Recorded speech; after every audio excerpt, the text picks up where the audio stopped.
did they fall, but it was a terrible fall. The whole human condition became depraved, radically depraved. So evil, in fact, that they could do no good at all. And God was left with a bit of a problem. What do I do about this? I've created them. I thought that was good. But now they've fallen, so they've offended my infinite goodness and honor and all those things. So should I just punish them?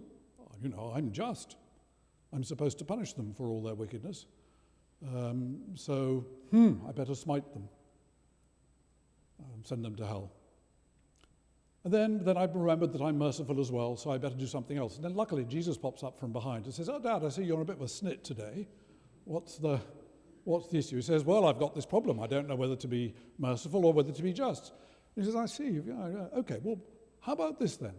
Why don't I go down there, and since I'm God, I can pay the price of an infinite satisfaction for your just wrath. But if I become a human first, then it will be as a human, so it will be a human paying the price, so you'll be able to be satisfied."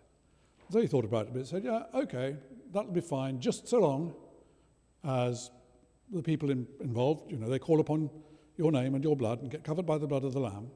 And then there'll be a kind of a nice eye of the hurricane into which the saved can come. Anyone else, of course, they're going to get the full barrel, wrath part 2 or part 3. This time it's personal. That series, which you all know very well. Of course, they're outsiders. They haven't bought the package. But the ones on the inside, that's fine. They can be saved. So, okay. Oh, yes, and I'll send them the Holy Spirit so that they learn how to behave properly. But also so as that they can, because they might have a bit of difficulty behaving properly.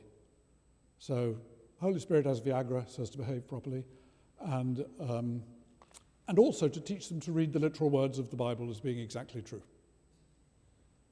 Yep. So that they'll know what the rules of the game are thereafter. It has to be fair. But also so that they'll know exactly why the price was paid. List of sins, restaurant menu, price. Payment affected. Don't you dare quibble with the price once it's been paid. Okay? So you're not allowed to learn anything new about what actually might be good or bad, because someone who has the best Scottish accent, "It is in the literal word of God." These things always sound much better in a Scottish accent. I wish I had a better Scottish accent. But you know how these things are. So, okay.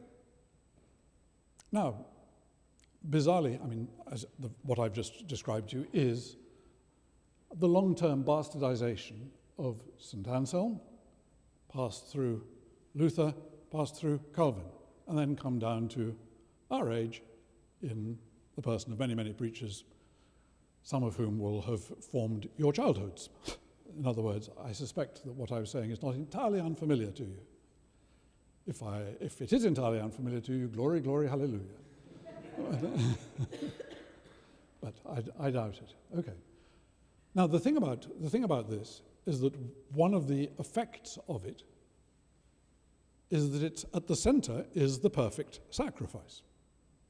And the sacrifice was paid by Jesus to God to satisfy the wrath. Okay? And that's it.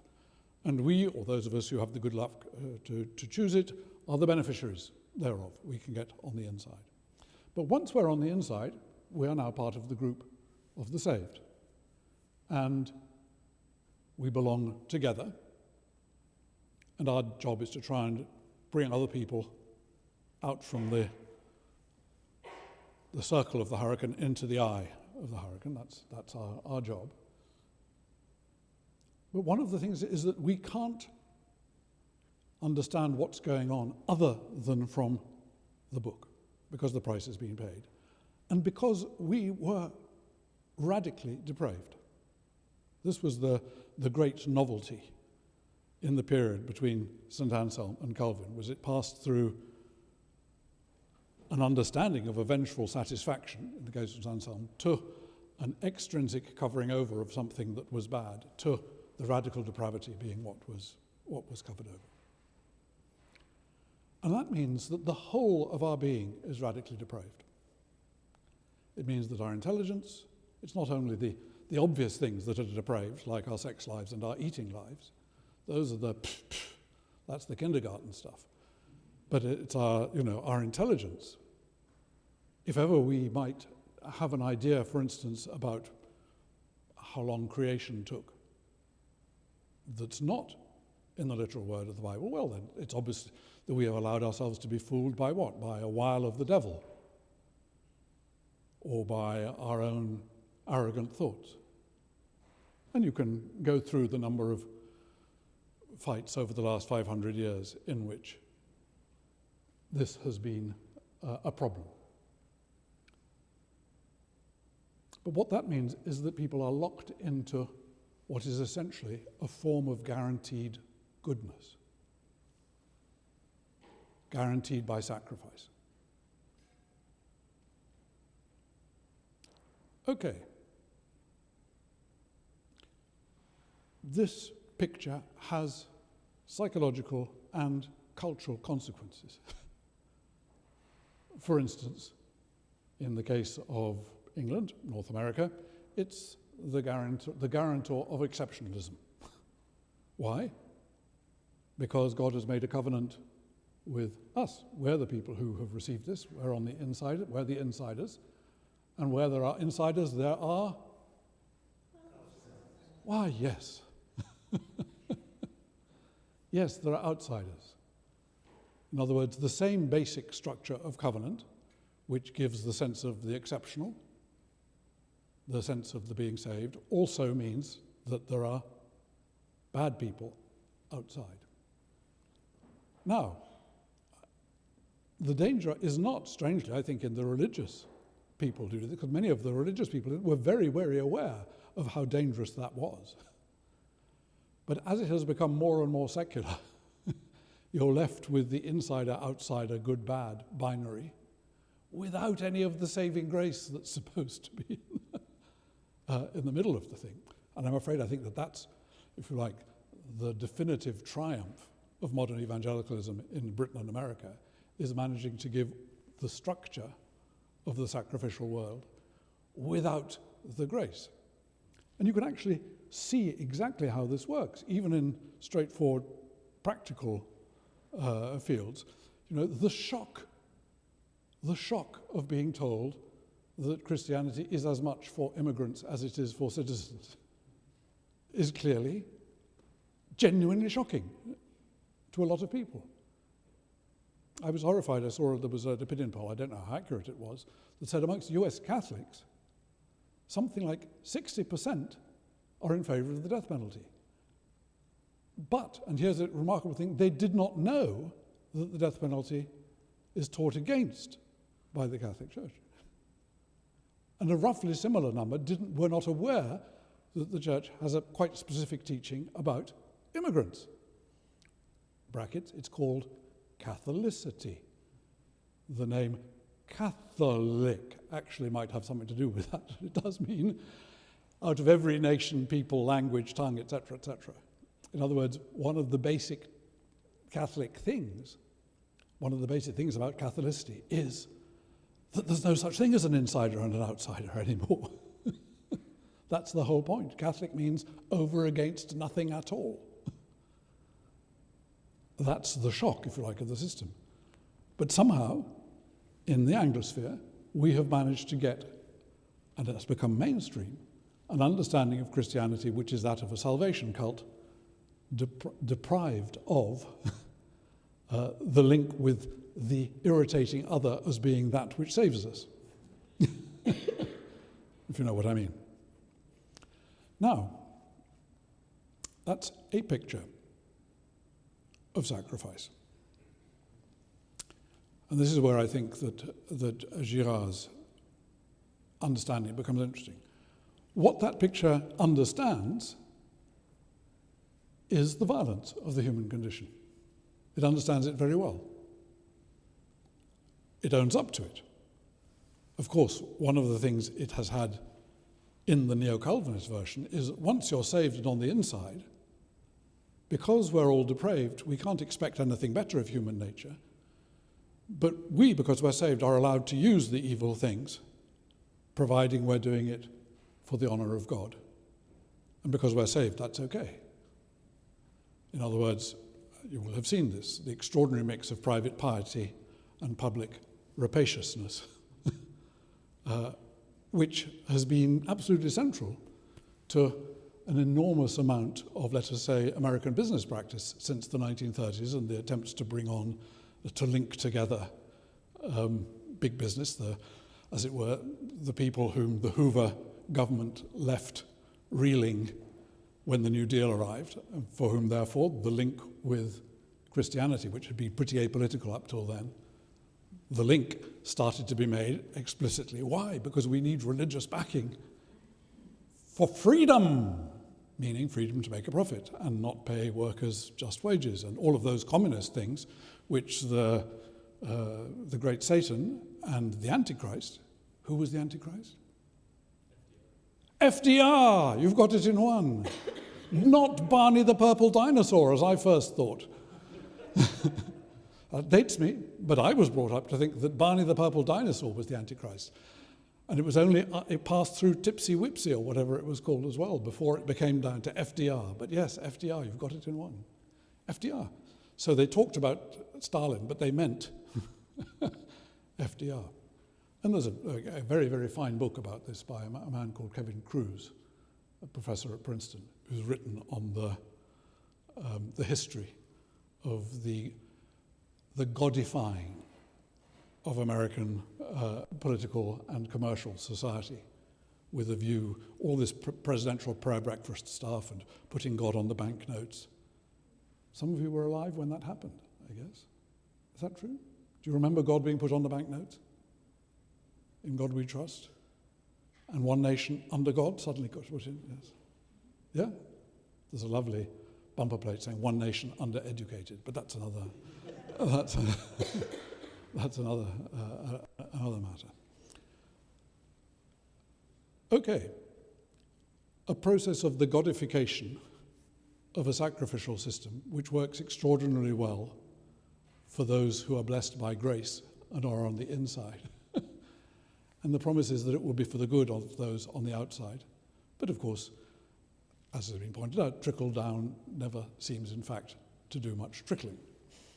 But you can see how the two came together and have been bonded together very successfully. It's a hugely successful brainwashing operation, the bringing together and the emptying out of something completely secular and something apparently religious, so as to turn the one into the religious backing for the other. Which is why I think that you have, and it's reasonable enough, an allergy amongst people on the other side of the political spectrum for anything religious. Why wouldn't they? They have seen how it's been used for politically hostile purposes. But what that means, and I'm afraid that you've probably noticed this yourself, and it's one of the problems that everyone has seen, is that you get a secular that is in reaction to the religious. And guess what? One of the things that secularity also has is a sacrificial structure. It's a group of the right-thinking people who have the right idea and are now in a position to attack anybody who doesn't have the right idea, especially if they use the wrong words about people, because you are a Puritan country, and I'm saying this in a Puritan state, and therefore using exactly the right words, puritanically, is very much part of the Puritan heritage. So you get an extraordinary sacrificial capacity masked by a secular ideology, which unfortunately makes those involved unaware of how the violence that they themselves are using works and plays to the other side. But you will have done this. There will be people amongst you who were brought up in very conservative religious backgrounds and at some stage were tempted to flip and become a fundamentalist libertarian or a fundamentalist Enlightenment person, completely against the religion. It's very, very difficult to move organically from fundamentalist religion to values. It's much easier to go, whoop, and then the other side as well. People who've been shamed by the secular world can flip into owning the libs, finding themselves at last able to be treated decently by people who can put up with them within a very fundamentalist religious and political network. And the two, unfortunately, support each other. Why? At least I know who I'm not. At least I know who the enemy is, and therefore who I am. Now, that's an understanding of sacrifice, unfortunately, that is a repetition of the oldest pagan form of sacrifice, but one which could be better understood if we were aware of how omnipresent it is in all of our lives. And this, I think, is where Girard really helps. His basic understanding, the basic scene which he sets out, is us. This was something that happened over hundreds of thousands of years, but us as, overachieving monkeys. I'm sure that you have overachievers here in Massachusetts, but of course, if you remember in Garrison Keillor's Lake Wobegon, everybody was above average. So I'm sure that's true here as well. But so we were the first of the apes to begin the self-domestication process. And how did that happen? What was the structure? Well, Girard makes a simple and very parsimonious hypothesis, which is as good as any other, to explain the basic structure of how we came to be human, which is, here we all are, apes, becoming more and more like each other. We're becoming better and better imitators. And imitation, of course, is the key feature of this ape. And what makes us different than the other apes is not that they are imitative and we are grown up, but that we are much better imitators than they. We see monkeys imitating each other in the zoo and think, oh, what fun, they imitate each other. That's the sort of thing monkeys do. Monkey see, monkey do. We do it so well that we don't even notice that we're doing it, and get quite annoyed when people point out to us that we're just imitating someone. But we do the whole time. Now, the thing is that if you're imitating people and you get better and better at imitating, it makes it awfully difficult to control you. When you have a big silverback gorilla in charge of the group, it's much easier to know who you're supposed to obey, because he's very much bigger and stronger, and who gets to have sex with who and who gets to eat what will be determined by His Majesty, who will have first dibs at everything. If you're in a slightly less dramatically different ape group, the better you become at imitating each other, the more like each other you become, the more difficult it is for any of the instinctual mechanisms of preventing fights from happening. Being able to imitate is a fantastic advantage, because the better you imitate, the faster you are at picking up information from each other, the more quickly you save yourself from savannah beasts that might be wandering around about to eat you. But in terms of how you hang out together, it's also very, very dangerous, because your capacity to imitate each other means that it only needs one piece of imitation to tip into rivalry, because after all, what is rivalry but imitating against someone rather than just imitating them? It only needs one piece of rivalry, and you have the risk of a lack of control. And when you have the risk of a lack of control without any outside force to prevent it, what's the great risk for the group?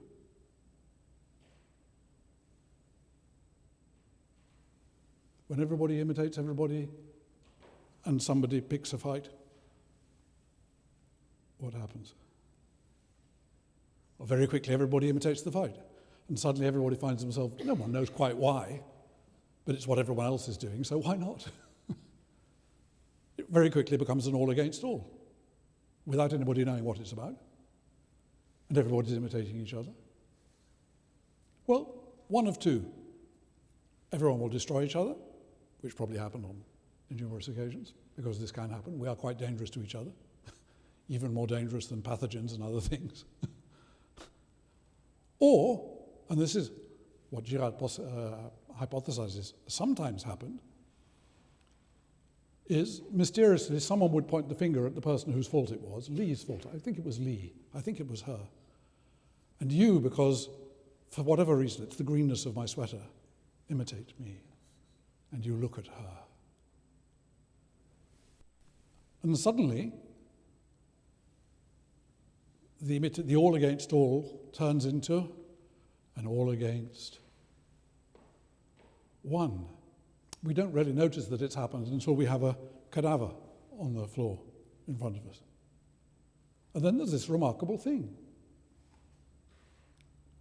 Suddenly, we have this obviously very, very powerful thing that's just there. Well, it doesn't appear to be alive. Remember, we don't know about life and death. We haven't yet learnt the difference between being alive and being dead, as most animals don't. We don't yet have a sense of time, of before or an after. We don't have any of the things that we associate as normal with, as part of being human. We have a cadaver. And amazingly, she must have been really powerful, because obviously we were right to get her. Because now we're all together at peace. So we clearly got the right person. But she must have been really powerful to be able to produce all that violence amongst us. Just think, because of course we're completely innocent and peaceful, as is now shown by us being peaceful together in front of her.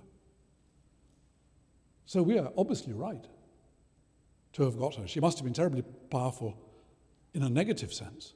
And now that she's gone, she's given us this great blessing of our peaceful togetherness.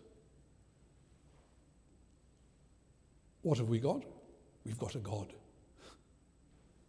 By God, I simply mean a self, for the very first human self-transcendence, something other than us, which moves us, and which is in fact a mistake. Because in fact, we killed her. She had nothing to do with it. In fact, it was completely arbitrary. But we don't know that.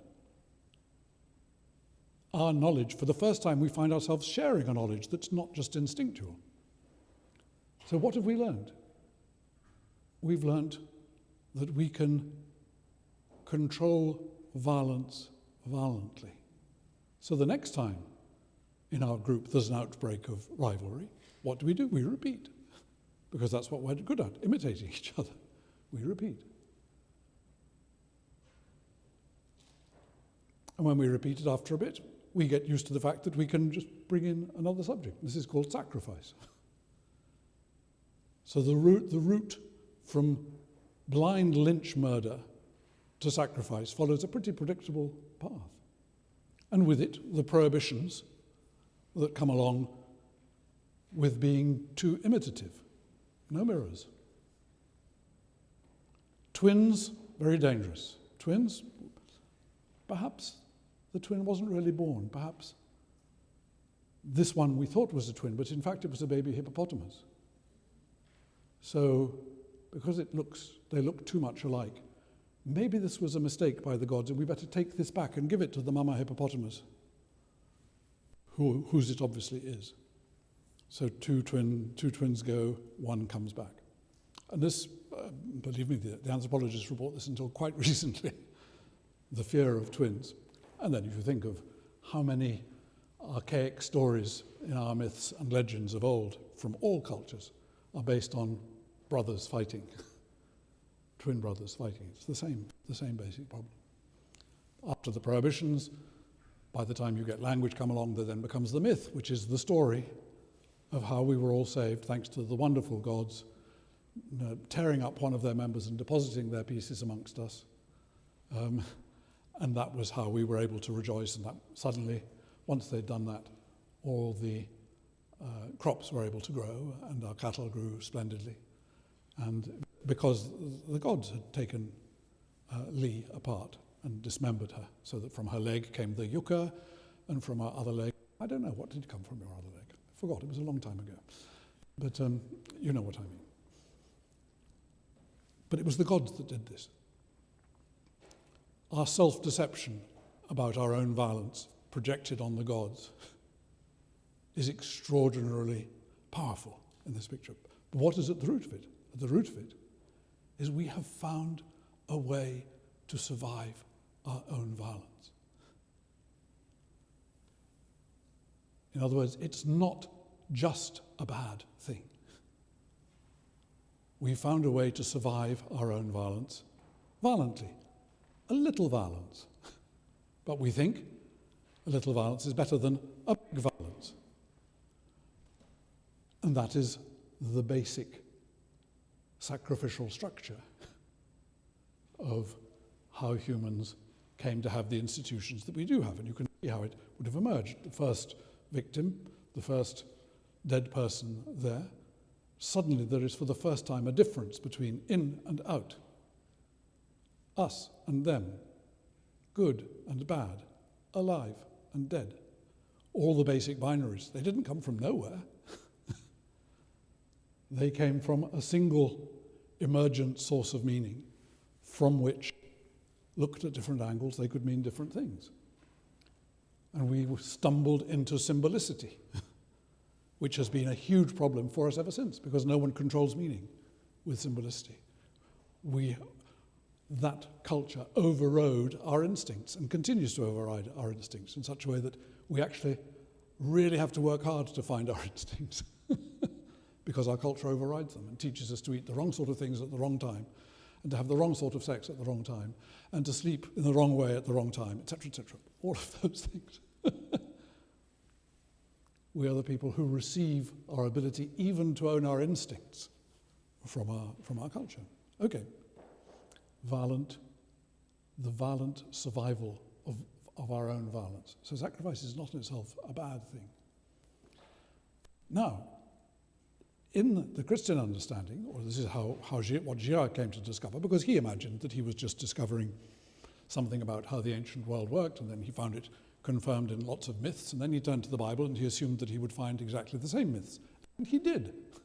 Like the great 19th century anthropologists, he found that basically the same mythical patterns are repeated. You get the same thing. And the 19th century anthropologists just stayed with that. They said, you see, it's just the same. The Oedipus story is just the same as the Joseph story. And you say, yeah, okay. The structure is the same. But what Girard noticed was, yes, the structure is exactly the same, but there appears to be a difference. So, for instance, the famous example which he gives, and which St. Augustine had given, but in slightly different language. Two brothers, no real way of distinguishing between them. One of them is going to get to found civilization and culture. One is a horticulturalist, and the other is a shepherd. The one's sacrifice seems to be blessed, the other one's doesn't seem to be blessed. Gets angry, kills his brother, and is about to head off and found civilization. And another very similar story. Two twins brought up outside culture that hasn't yet been founded. The fact they're brought up outside culture is shown by the fact that it's a she-wolf that has suckled them. And when they get to be the right age to found culture and civilization, the question is, who's going to get to found culture or civilization? So they say, well, the gods will show us. So they go and sit on different sides of a hill, and one immediately sees 7 eagles flying north. And says, oh, yippee, it's me. I've seen this augur from the gods, so it must be me. Meanwhile, his brother on the other side of the hill suddenly says, aha, but now I've seen 12 eagles flying south, so I've got more birds and they're flying in a better direction, so it must be moi. Here's the thing about the gods, they're pretty undecidable. I hate to give it away, but you really... So the whole thing has to be decided in the best possible way, which is for them to kill each other. So they go and fight. Before they do that, Romulus, as far as I can remember, draws the city boundaries, and Remus, to show that he doesn't really approve of the city boundaries, jumps over them, thus showing that he doesn't respect the difference between inside and out, all the sacred binaries that Lee just gave us. He doesn't respect them, and so Romulus kills him. But then the gods come up and pat him on the back and say, in their very best British accent, because of course the gods are colonial masters, they say, "I say, old fellow, I see you've killed your brother. This is awfully sad business, really. Someone had to do it, you know. I mean, let's call this a sacrifice. We don't want to say murder, nasty word, you know, nasty. No, we don't want to do that. We'll make sure that we have some nice Washington lawyer tidy it up, keep the file safe somewhere. No one need know about this, and we'll just call it a." We'll call it a sacrifice. You can repeat it once a year to give glory for the foundation of the city. And yes, that'll be splendid. Okay, we'll do that. In other words, the gods turn up and bless the act. And in the Bible, exactly the same structure. But while the equivalent of Romulus is on his way to found civilization, God turns up and taps him on the back and says, "Oi, where's your brother?" "Oh, I don't know. Am I my brother's keeper?" "His blood cries to me from the ground." In other words, you will want to call this a sacrifice, I can tell. I am calling it a murder. And so Cain says, well, in that case, how am I going to found society and civilization? Because if anybody sees me and knows that I've done this, they'll kill me. And so God says, don't worry, I'm going to put a mark on your forehead. And with that, the mark of Cain will be to protect you from vengeance. You alone get this, because somebody's got to actually do the founding bit. So he found civilization and all the metalworking and all the other things, the well-tuned symbols and the not so well-tuned symbols and all of that other stuff that we sing about in the Psalms. But unfortunately, the violence breaks out pretty quickly. They couldn't take vengeance against him, but within a couple of generations, they're killing 70 for 7. If you remember, that's the figure that was given. In other words, the vengeance spreads. It doesn't keep it very well. The sacrificial system doesn't, in fact, protect people from vengeance. It's what it's supposed to do, but it doesn't work. So you have exactly the same story structurally. But in one case, it's called, and in the other, it's affirmed. Now, if you follow that logic, then what you get in the New Testament and the Passion, far from being anything to do with some human satisfying God's wrath, is quite the reverse. It's the notion that finally God comes, as God had long promised, into the midst of humans, so as to satisfy our wrath. There is an angry divinity in this picture, and it's us. We're the people who are constantly needing our wrath to be avenged, to be satisfied, to be assuaged. And so the whole process involved him coming in and literally undoing the sacrificial categories. The most impressive of the two at the time were the Atonement and the Passover, literally undoing them on the same day. There was one Passover in the first 30 years, actually in 30 AD, when the date of the Atonement in the old calendar and the date of the Passover in the new calendar coincided. It only happened in 30 AD, and that was why in John's Gospel, at least, it's set up so that it's Jesus' third Passover. The first two Passovers he avoids. The third Passover, he knows that this is the one, and he prepares the meal, and uses the language of the atonement, and then is killed at the same time as the sheep are being killed on the Passover. He undoes the whole of the sacrificial structure by fulfilling it. The whole point being, okay, it looks like a sacrifice. It may or may not smell like a sacrifice, but it's actually the undoing from within of the whole of sacrifice. In other words, sacrifice is a bad thing rather than a good thing that somebody needed to get right. And there's a huge, huge difference between that understanding and the understanding which I set out for you at the beginning. The old model presumed that God really did need a sacrifice to be paid to God. And that the pagans merely got the wrong gods and offered the wrong things to them. And the Jews were given this kind of holding system of offering them not quite right sacrifices until the time could come when the real sacrifice could turn up. But it was basically waiting for the right octane of gasoline to be available to satisfy this thing with the bulls and something. They were just the also-rans. But basically, God did want a sacrifice. But once it had happened, you could say it's over. But then the structure of goodness remained sacrificial. Whereas in the other account, the one which I have tried to set out for you, the structure of sacrifice is the problem. The structure of sacrifice is how we make ourselves good at the expense of someone else, thinking that that's what makes us secure, safe, prosperous, etc., etc., and which we're inclined to repeat, but which always eventually runs down. And so the purpose of God's purpose in Christ was to come in, occupy the space and say, yep, this is the kind of thing you do. I'm not holding it against you. I'm occupying this space so that you don't have to put anyone else in this space ever again.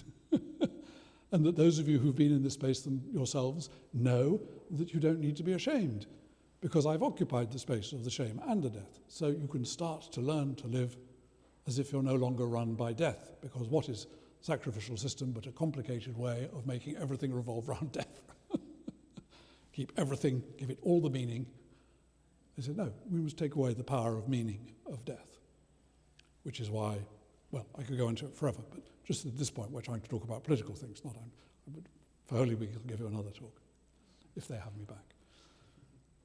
But the point comes when it's God giving himself into our midst so as to wean us off this sacrifice shit. Which therefore means whenever we come across a potential sacrificial way of doing things, rather than saying, yippee, now I can be good, we can say, whoops, been there, done that. This is going back. This is the old music. This is the devil who has the best songs. It's always much more attractive sounding. But in fact, it's a junk food meal rather than a real meal. It's a shortcut. Whereas we've been asked to inhabit the space of making the long haul available so that people can actually become humans rather than semi-humans constantly diminished by our involvement in needing other people to be dying on our behalf so that we can live and survive a bit longer until it's our turn and we get thrown under the bus by whoever it is. Now that has very different consequences. The second picture has very different consequences. Why? Because it doesn't mean that there's any radical depravity. It means that humans typically are addicted to a shortcut. Doesn't make the humans bad, it just means being addicted to a shortcut. But the understanding that is offered in the second picture I gave you is that actually we can, starting from what we are, learn how to make friends with each other and live together without needing to cast anybody out. This is the beginning of small c, Catholicity. Every time we bump into a strange other, rather than, ooh, here's a splendid new person for our sacrificial cult of keeping us together, we can say, gosh, how interesting, I wonder what this person is going to teach us about who we really are. And we will actually become someone different because two different yous becomes a we, unless you get rid of them. If you get rid of them, then you become an I over against a wicked other. And in fact, you just become smaller. Whereas, in as far as you're able to be open to the weird other, the impure other, whatever it is, to that degree, you start actually able to discover who you are and find, oh my God, to think that I was actually projecting onto you my fears. Because that's what it comes down to. So when you start actually becoming, small c, Catholic, all the bits of you that were held in shame because your own group might sacrifice them are able to start to emerge. Literally, in as far as we forgive things in other people, it is forgiven in us. Humans are reflexive animals. This gives quite a different picture, then, of how a political economy might work. Why? Because it suggests that any use of human evil and human nature as a way of weaponizing not being able to do things about things. Can't try that, it's against human nature. Or the Enlightenment equivalent, we are rational and good, therefore, of course we can do it, but without actually paying attention to what our human nature is. No. There is both more of a possibility and more of a challenge than either of these accounts. All the things that the Enlightenment said about humans are true. We can be good and rational. It takes a hell of a lot of hard work getting there. And on the Calvinist side, it's true, we are very dangerous to each other. We do an immense amount of violence to each other, and it's always present as something that might happen. But no, it's not our destiny, it's not blocked in, it's not something that needs covering over so that we can be saved from outside and then carry on using the same violent means, but now because we're the good guys, we can do it. Because we're saved, so of course it's our business to look after the slaves, the black people, whatever it was, whoever is not in our covenant group. Well, I hope you can see that actually is going to make a very big difference to a political economy, because it means that we can start to detect things that seemed to us to be sacred, but are in fact simply idols. We can start to question things that are just inevitable. We say, oh, it's just inevitable. Nothing can be done about it. What's the most famous American god about which nothing can be done?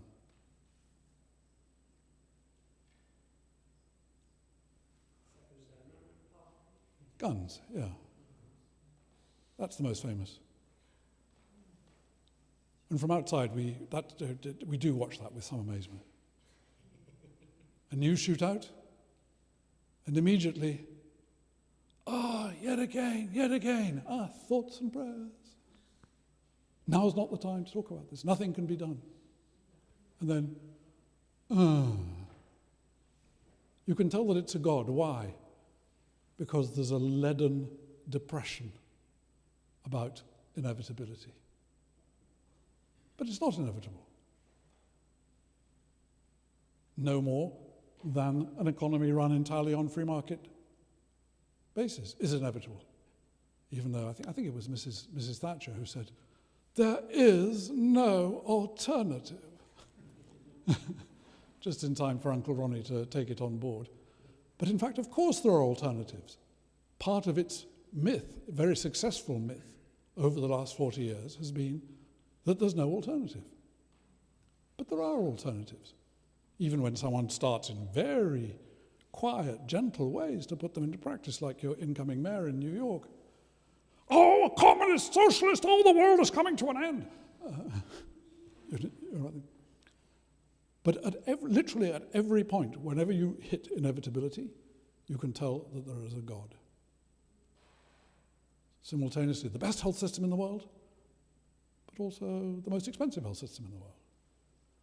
Why should you pay $10,000 a month for a particular med that in Canada costs $1,000 a month? Oh, well, it's because profit is good. That means you've got a God. If the goodness of profit is is a God, then the whole of your value system is run by neoliberal God.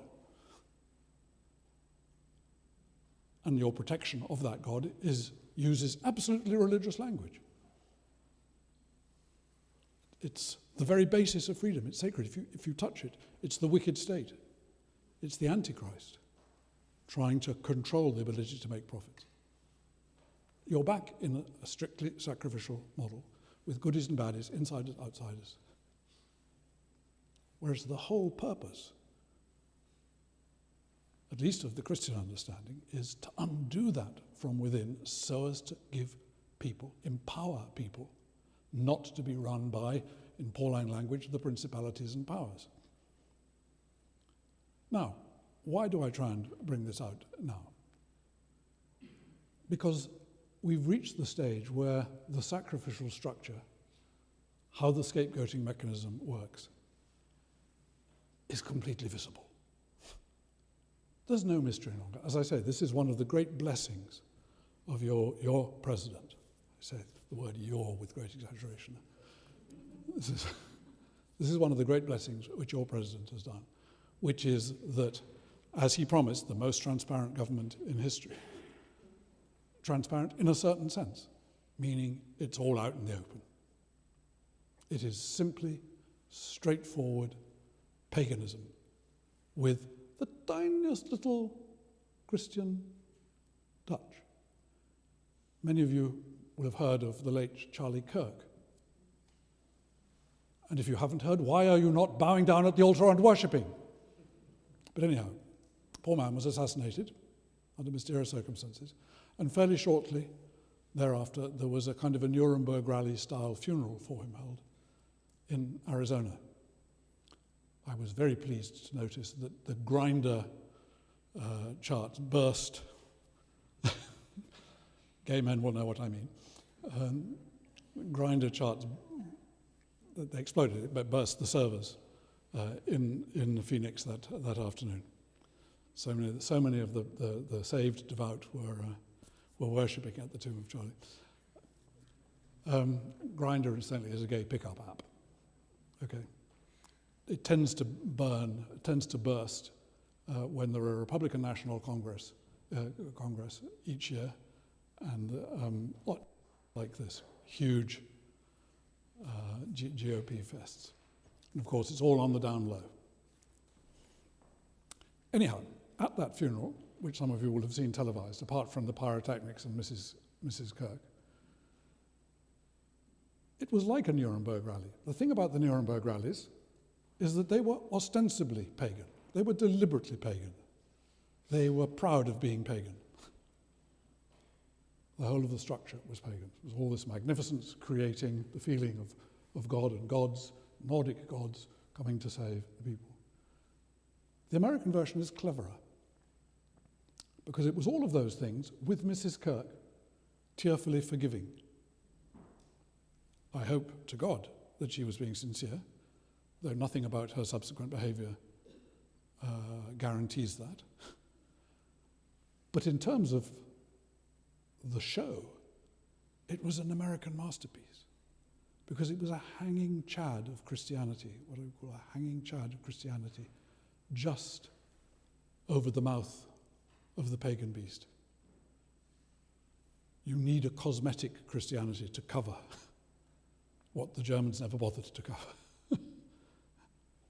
And that, I'm afraid, is where we're at now. And it's why I'm trying to get people to take seriously the use of sacrifice as an analytical tool in the modern world. Why? Because you can do it with entirely secular language. You don't need any extra divine input. Of course, as a Christian, you believe that the whole thing became possible to be made visible thanks to the Christian input, and that everything, in fact, that we see and live on floats on forgiveness. That is the form of grace and the way that the Creator is present to any of us at any given time. But that cashes straight into secular, completely secular ways of understanding, which is that we can tell when something is becoming sacrificial. We know what that looks like. We know what the fake goodness of the fake togetherness that is over against someone, and the self-delusion that then continues with that until someone else destroys it. We know how that works. And we can see the constantly morphing sacrificial structures of the economy, of different forms of different institutional life. And we can start to detect what is it going to look like undoing the sacrificial from within, rather than blessing them and just ramping up the volume on the loudspeakers and repeating the whole thing again. And that means, particularly in the sphere of economics, our ability to do things about anything to do with power, so guns. It means recovering the sense of can-do. You're the great can-do nation. The great can-do nation. Maybe the Australians have taken over because they lack deference, so they're very can-do. The great can-do nation, you don't need to be run by these leftover gods from 500 years ago, Protestant imperial self-righteousness. Catholic imperialism was no better, but it wasn't particularly self-righteous. And the one way that you can tell that is because most of just how much intermarriage there was in all the Catholic ones, basically. If you go south of the Rio Bravo, it's basically brown. That means that the good moralists were not able to prevent mild forms of sexual intercourse between the colonizers and the colonized.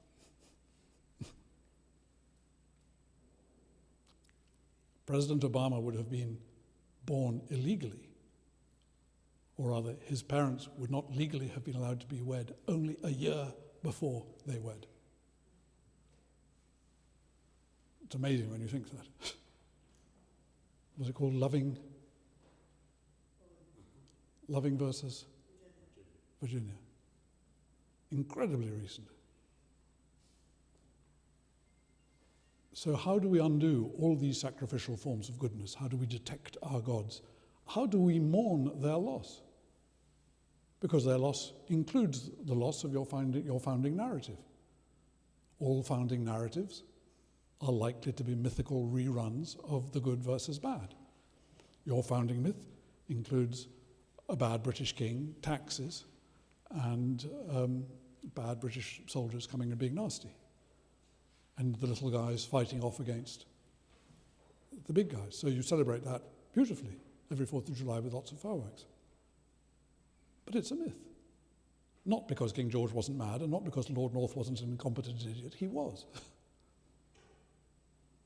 But because there seemed to have been an awful lot of money and slave-related issues that were able to pass beneath the surface in that particular account. And that no one is particularly good in this story. We were merely talking about landed gents on both sides of the Atlantic working out what was in their best interests. But then being able to cover up a great deal of what they did afterwards under a cover of being the good guys. And that's the danger. How do we get out of a position of being seduced by our own good guyness? And remember that wherever people present themselves as good guys, the chances are that it's a sacrificial structure. Anyhow, I'm sorry I've gone on for far longer than I should have, but if that's a beginning of the... Thank you, James.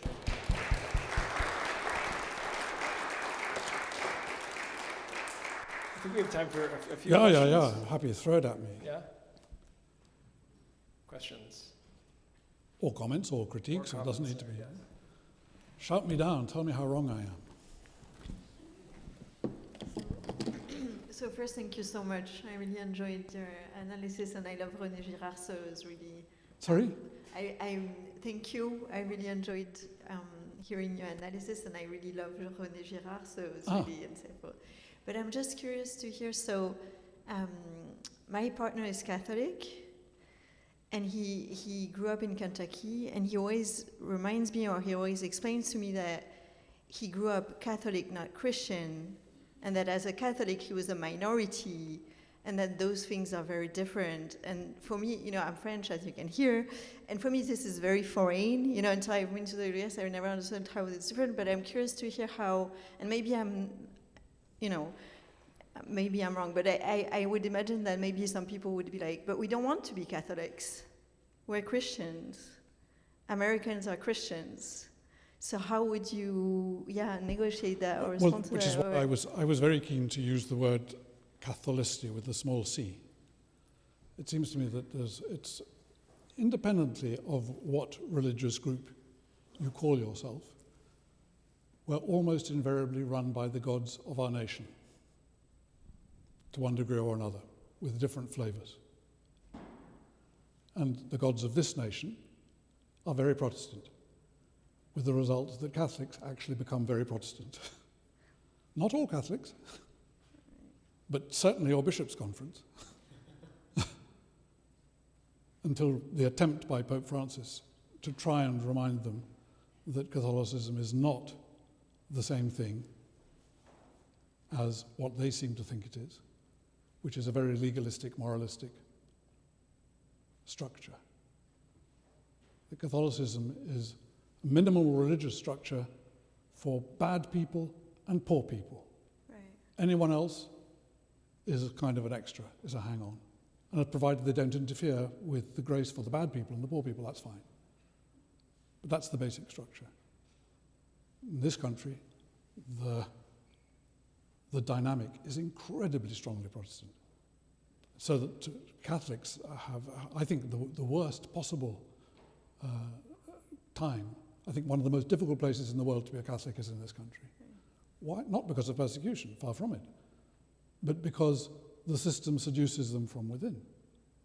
So this is the example which I give. Have any of you ever driven a car in Italy? Yeah? I mean, if you have, it's great fun. There is Italian traffic legislation, and it covers every conceivable reality, and it is adhered to by precisely no one at all. Which means that Italian drivers are actually very good drivers, but they're very prudential drivers. But there are Italian traffic cops, and Italian traffic cops have fantastic uniforms. And they spend a great deal of time admiring themselves in their uniforms, and who wouldn't, to be quite frank, if you looked like that and had mirrors and uniforms. But every now and then they feel honor obliged to go and conduct the traffic, so they step out onto a podium and they blow whistles and things like that. And the traffic grinds to a halt while everybody, for about 5 minutes, pretends to drive according to the rules. Then when honor is satisfied, they go back and everybody gets on with driving as normal. Okay. In this country, you have two things. A Protestant conscience, Protestantism, very few rules, and to be taken very, very seriously. Catholicism, endless rules, and to be navigated. What Protestants call hypocrisy, Catholics call prudence. But it occurs to nobody that you're supposed to treat those on the same level. In the United States, Catholics hold the Catholic faith with a Protestant conscience. So everything has to be applied with the same rigor, you get the ultimate legalistic mess. And literally, it's bizarre saying this, but if you talk to people in the Vatican, they know this perfectly well. They say, because they are the traffic cops in the picture, when they take time out from admiring themselves in the mirrors, they come out and they make statements. And they say, we have to shout loud enough to wake up the Italians, but not so loud that the Americans commit suicide. And they say that quite literally. It's a different beast. Right. But you're right, people assume that there is a thing called Christianity. But right. What is assumed to be Christianity is Anglosphere Protestantism. And it's very tempting because it plays to the nation's gods, just as, unfortunately, in my country, the Catholic Church is a small minority. And guess what? The idiots. They're gaga to take part in the royal coronations and the royal funerals. Nothing they love more than dressing up and standing next to all those Anglican clergy because there's the royal thing around. You stop and think, grow up, guys. That's fairy tale nonsense. Fairy tale nonsense. It does the Church of England no good. Why on earth would you think that it does you any good? to be. But we're all seduced by the gods of our culture, which is why it becomes much more easy to be run by the gods of our culture than by God. And if God is Catholic with a small c, that means we have a hell of a time imagining that kindness to immigrants or whatever might just be 101 Christianity, rather than some weird thing that the Pope has said. Well, now you have an American Pope to rub it in your face. By God, he means to, as far as I can see. But so, yes, I agree. I think that there's a strong cultural thing there, which is odd, and it depends very much on what society, the gods of your society. Thank you. And it's the illuminating. revelation that if anything is true about Christianity, it is always going to be bursting open the gods of any given society, and will always seem like something from outside. If it's too homegrown, then the chances are that it's self-flattering, that it's a god. Thank you. It's illuminating. Madam. I love this idea of, thank you, by the way, this was really, I took a lot of notes. The idea of sacrifice as a tool for, as a secular tool, is very important. Interestingly, it's Lent right now. So that idea of internalizing sacrifice, that idea of not, as in this ritualistic way, sacrificing in a violent way, but that sort of quiet internal relinquishing of our need for pomp and circumstance and chocolate and all the things that bring pleasure and How could you relinquish and harm us? All the harmful addictions. The idea that, I'm a Buddhist, so for me, the perfections really do involve, generosity and morality, and but those all require a sort of shrinking down of the sense of, well, what do I really need here? What's going to really be necessary, and how is this going to reduce the extractiveness of my presence on this earth? So there's sort of, I think that sacrifice has an inoculatory factor to it, if it can be, as you put it in, if the rational can exist alongside that. Oh, yeah. The rational can exist. Yeah. So I'm not sure what my question is. Forgive me. No. But I really liked the generation of thought that you provoked in me. Thank you so much. Can I come back and not give you a question, but give... Please, yeah. Because if I'm talking about detecting sacrifice, I'm talking about detecting social structures.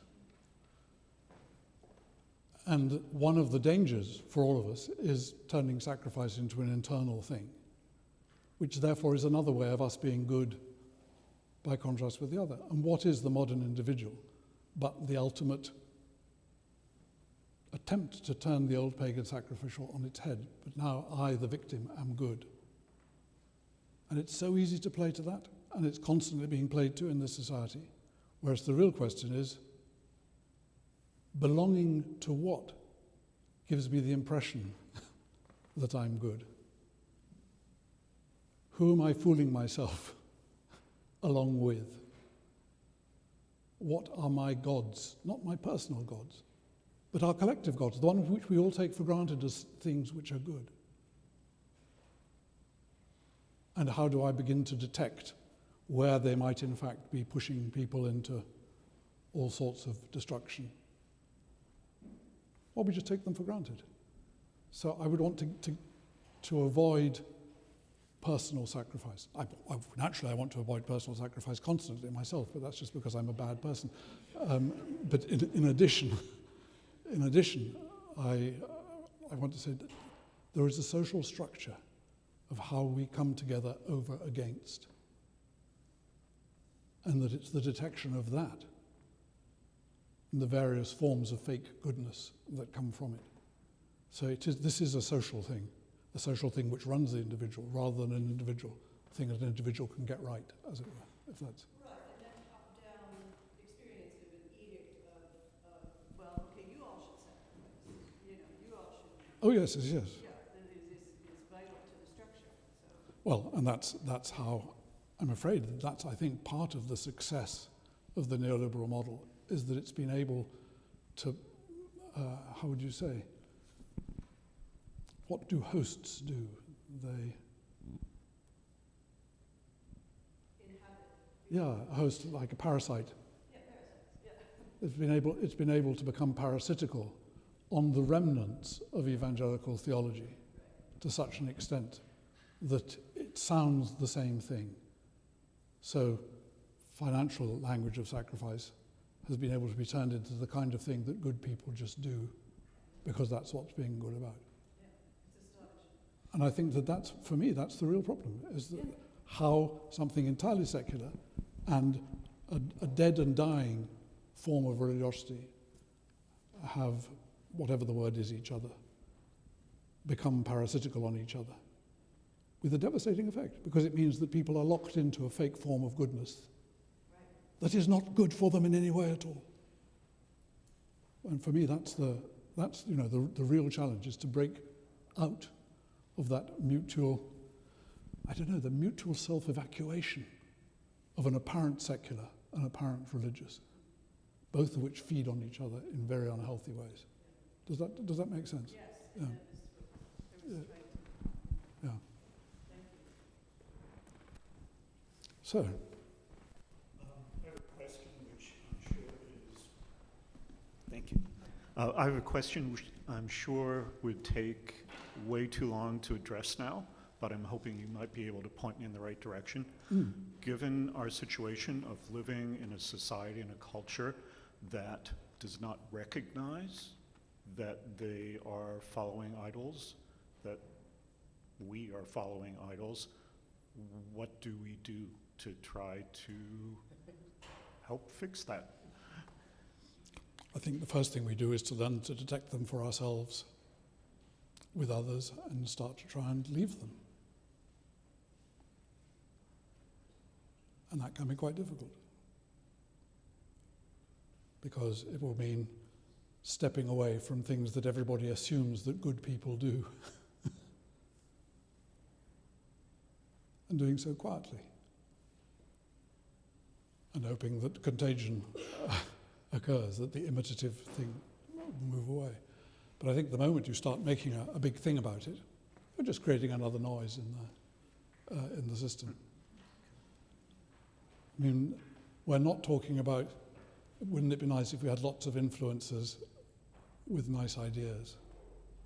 There are plenty of influencers with nice ideas. Much more difficult is actually bodily relationships of people starting to move away from certain forms of being together.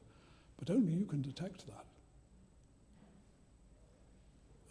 And find amazing allies along the way, because find them you certainly will. And that's one of the things I think probably the people in Minneapolis surprised themselves by how effectively they avoided falling into the trap of reacting violently, which was what was hoped that they would do. They didn't fall for it. And that's very encouraging. It means that people can do it, and that people are thinking about these things and are aware how evil triggers us into becoming its mirror. So, yeah, thanks, Kurt. Thank you so much. I really enjoyed this. I have it's a bit of a question, but it's kind of a reflection, and I kind of just want to hear your thoughts on it. because I think that it strikes me hearing you talk about the kind of inherent paganism of the system, the kind of pagan beast with the sprinkle of Christianity kind of thrown as a veneer on top. That the inverse is quite also true, that I think in Christian circles on the kind of gentle left, 2 steps to the left of the middle, there is liberalism with some Jesus language sprinkled on top, right? It's like Rachel Maddow with Jesus kind of on top. And it strikes me that one of the things to answer, to think about your question, not to answer, but to think about your question, Kurt, is that we actually have to take way more seriously the implications of Christianity and the implications of this shift in attitude towards the public sphere, which I think is something that a lot of liberal Christians are deeply, deeply uncomfortable doing right now because we're all in a twist about Christian nationalism, and are therefore unwilling to make public claims about what a genuinely Christian nation would look like, or what a genuinely Christian faith looks like in public.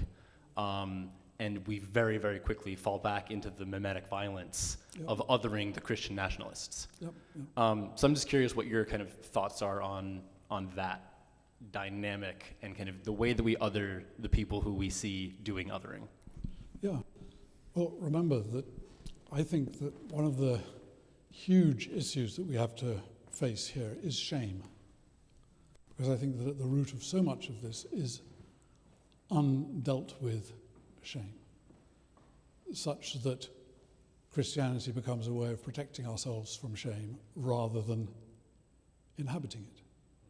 And the whole point of Christianity, or not the whole point, but a good deal of it, is precisely that Jesus enters the place of shame so as to make it non-toxic, which means that we should start to be able to live no longer run by our shame, whatever our shame is.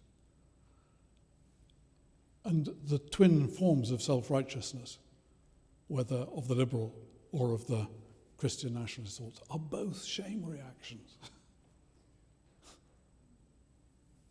Shaming me, so I'm going to get back at you by showing that I'm really the good guy and you're just a fake, whatever it is. I say, no. While we're shaming each other, we're running around in a the question is, what form of being together enables us to dwell without being shamed? I think that the answer is Eucharistic. But of course, most of our Eucharistic celebrations don't take that seriously. They make it into a reward for the good or whatever. And Lord knows, Pope Francis and Pope Leo have both said, no, that's not what it's about, that's not what it's about. And people are saying, oh yeah, well, they're just popes, and with a bit of luck, they'll go away sometime soon, and then we'll have a nice pope who can allow it to be morals as usual.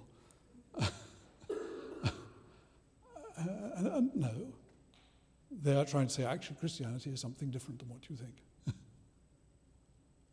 And this kind of stuff, which you regard as an additional extra, that popes whiffle on about from time to time, is actually very close to the heart of what it's really about. So, to think that just because it has taken almost 2,000 years for the death penalty to be inadmissible in the Catechism, you have lots now of American Theobro Catholics saying, oh, well, that's just a prudential. I say, mate, are you so addicted to retributive living that you need the Pope to tell you this? And the answer is, yes, I am. It was easy for me not to believe in the death sentence until Brexit, when I saw traitors destroying a country. Then I know damn well they should be hanged. It will be very difficult for you all, when the current regime falls, not to have a sudden surge of passion for the death penalty. Thank heavens the Pope has said that, because that means, okay, I know what I want to do, but I'm just going to obey the Pope on this one. But for people who think that it's just, no, that's straightforward Protestantism. I'm right and the Pope's wrong. at least Protestants call themselves Protestants, but when Catholics believe in that, you're saying, this is seriously weird. The whole point of having a pope is to be able to remind one of things like that from time to time. But so, yeah, I think the question of why is the retributive urge so strong here? And particularly in the southern states, to judge by the degree of, when they do the maps of the degree of support for the death penalty, the southern states are incredibly strong. In other words, there is something about retribution that is really important to the psyche here. And it does seem that it's linked to a particular understanding of Christianity and how one is right and how one is wrong. It would be awfully good if we enabled people to understand that they will actually be more rather than less Christian if they're enabled to be set free from a retributive understanding of Jesus' death. There was a very interesting study done by, I think he's now retired, professor of theology at Exeter University called Tim Gorringe, and it was called God's Just Vengeance. And I'm not sure whether the just meant only or just as in justice, but it was a study of the 19th century and the relationship between penal laws and understanding of Christ's death as they shifted. And you could see quite clearly that it was as the current penal substitution theory came into vogue that the retributive quality of punishment became more popular. And when it was done. In other words, why are we surprised if people think retribution is of God if we teach them that God is all about retribution? But this is not a question of making something less Christian. It's a question of making something more Christian. And I'm afraid I think that that's been the problem. So many of the centrist liberals are in deconstruction mode rather than becoming able to deconstruct because something real is turning up instead. And that's what I'm attempting to get across. But that's the challenge, I think. Thank you so much. We're gonna call it there. James is gonna stick around if you have more questions, but thank you so much for coming, and many thanks to James for coming. Thank you for having me. To Williams. Thank you for having me. And if you're interested, tomorrow at 2 p.m. in the chaplain's office, James is going to be there for a conversation about LGBTQ issues in Scripture. So if you'd like to come ask questions and be in conversation about that, you're welcome. Thank you.